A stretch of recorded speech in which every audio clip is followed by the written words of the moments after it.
ও এসে থেকে শুধু পড়েই যাচ্ছি। মাটাকেও দেখতে একটু চা খাবো, একটু কফি খাবো, ভাল লাগে না যেন। জিজ্ঞাসা করবো ওকে একবার, জিজ্ঞাসাই করে নিই। তোমার মা কোথায় আমার?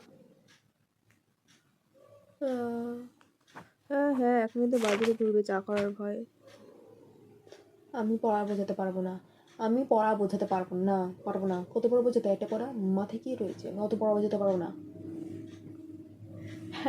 আরে বৌদি বলুন। বাজারে গিয়েছিলাম, হ্যাঁ একটু হ্যাঁ, চা করে না দিই। না না না, চা আমি খাও না, একটু দুধ চা দিই। দুধ চা ফুচ্চা খাই না, না না, একটু কফি কফি হলে খাবে? ভালো আচ্ছা হতো। একটু আচ্ছা, তাহলে কফি, কফি করে একটু বেশ দিচ্ছি। গরম গরম কফি, একটু চানাচুর মুড়ির সাথে আচ্ছা, মুড়ি বিস্কুট চানাচুর। টিস্কুট মিষ্টি ফিষ্টি, খুব ওকে, ভালো হতো আচ্ছা ঠিক তাহলে। আছে ঠিক আছে, তাহলে আমি আর করে বলছি দিচ্ছি। বৌদি একটা কথা বলবো, হ্যাঁ বলো। মানে বাড়ি যেতে তো রাত হয়ে যাবে, আচ্ছা। তুমি পারলে একটু বাটি করে একটু ভাত বেঁধে দিও, তাহলে একটু বাড়িতে গিয়ে একটু ভাত খেতে পারতাম, বুঝতে পারলে তো? না বাড়িতে গিয়ে আবার ভাত রান্না করতে হবে, একটু প্লিজ তাহলে।